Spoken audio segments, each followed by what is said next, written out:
বাংলাদেশে ক্রমবর্ধমান উষ্ণতার একটি বাস্তব প্রতিচ্ছবি দেখা যাচ্ছে গত কয়েক বছরের তথ্য বিশ্লেষণে। বৈশ্বিকভাবে যেখানে গড় তাপমাত্রা ১.১ ডিগ্রি সেলসিয়াসের মতো বেড়ে যাচ্ছে, বাংলাদেশেও তার প্রভাব স্পষ্ট। বিশেষজ্ঞরা বলছেন, এই ধারা অব্যাহত থাকলে ২০৫০ সালের মধ্যে দেশের গড় তাপমাত্রা ১.৫ থেকে ২.৫ ডিগ্রি সেলসিয়াস পর্যন্ত বৃদ্ধি পেতে পারে। ঢাকার মতো শহরগুলোতে গ্রীষ্মের তাপদাহ প্রতি বছরই আগের চেয়ে আরও তীব্রতর হচ্ছে।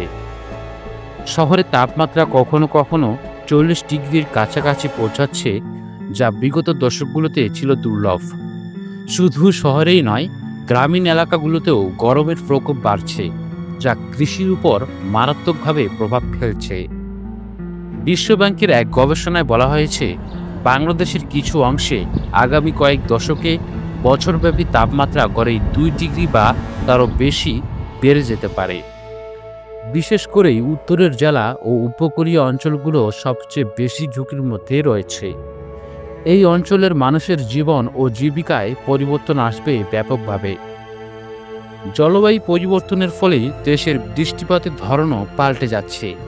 আগে যেখানে বর্ষাকাল নিয়মমাফিক শুরু ও শেষ হতো, এখন দেখা যাচ্ছে হঠাৎ করেই বৃষ্টি শুরু হচ্ছে, আবার কখনো কখনো দীর্ঘ খরার সময় পার করছে কিছু জেলা। এতে করে কৃষকরা পড়ছেন মারাত্মক বিপদে। চাষের মৌসুম পিছিয়ে যাচ্ছে, কখনো আবার অতিরিক্ত বৃষ্টিতে ফসল নষ্ট হয়ে যাচ্ছে। সমুদ্রপৃষ্ঠের উচ্চতা বৃদ্ধি পাচ্ছে নিয়মিত করে। উপকূলীয় এলাকায় লবণাক্ততা দিন দিন বাড়ছে। এক সমীক্ষায় বলা হয়েছে, সমুদ্রপৃষ্ঠের উচ্চতা যদি ৫০ সেন্টিমিটার পর্যন্ত বেড়ে যায়, তাহলে দেশের উপকূলীয় অঞ্চলের ১১% ভূমি ডুবে যাওয়ার আশঙ্কা রয়েছে। এতে করে বাস্তুচ্যুত হতে পারে প্রায় ২ কোটির কাছাকাছি মানুষ। চট্টগ্রাম, ভোলা, পটুয়াখালী, সাতক্ষীরা এসব এলাকায় বাস করা মানুষদের জীবন ধীরে ধীরে কঠিন হয়ে যাচ্ছে। লবণাক্ত পানির জন্য পানীয় জলের সংকট দেখা যাচ্ছে। জমিতে চাষ করা যাচ্ছে না। বন্যা, ঘূর্ণিঝড়, নদী ভাঙ্গন এই অঞ্চলের মানুষের জন্য যেন প্রতিদিনকার বাস্তবতা হয়ে দাঁড়িয়েছে। তাপমাত্রা বৃদ্ধির সরাসরি প্রভাব পড়ছে দেশের শ্রমজীবী মানুষের উপর।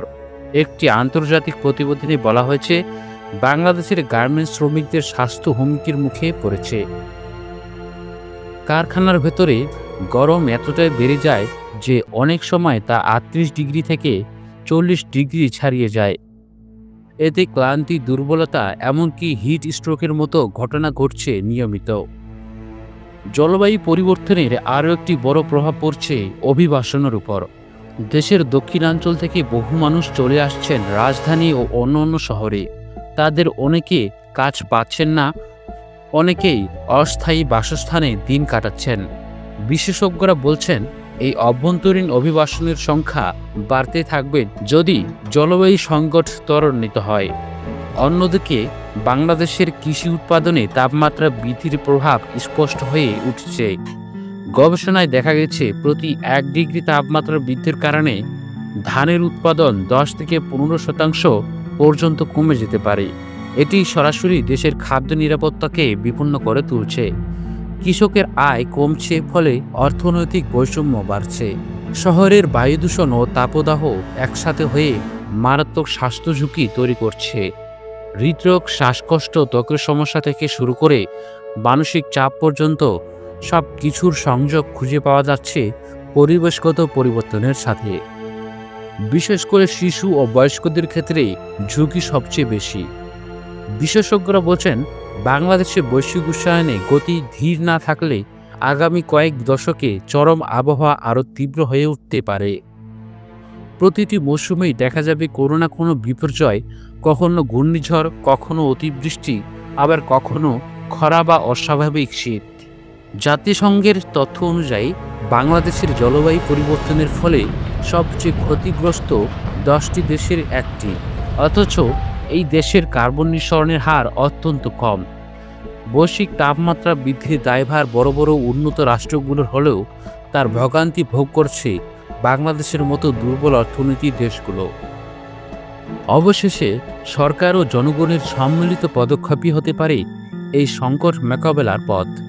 সচেতনতা, প্রযুক্তি নির্ভর কৃষি, দুর্যোগ প্রস্তুতি এবং আন্তর্জাতিক পর্যায়ে জলবায়ু তহবিল আদায়ে জোর দিতে হবে এখনই। ভবিষ্যৎ প্রজন্মের জন্য একটি বাসযোগ্য বাংলাদেশ গড়ে তুলতে হলে জলবায়ু পরিবর্তনের বিরুদ্ধে লড়াই শুরু করতে হবে আজ থেকেই। না হলে সামনে অপেক্ষা করছে আরও ভয়ঙ্কর দিন।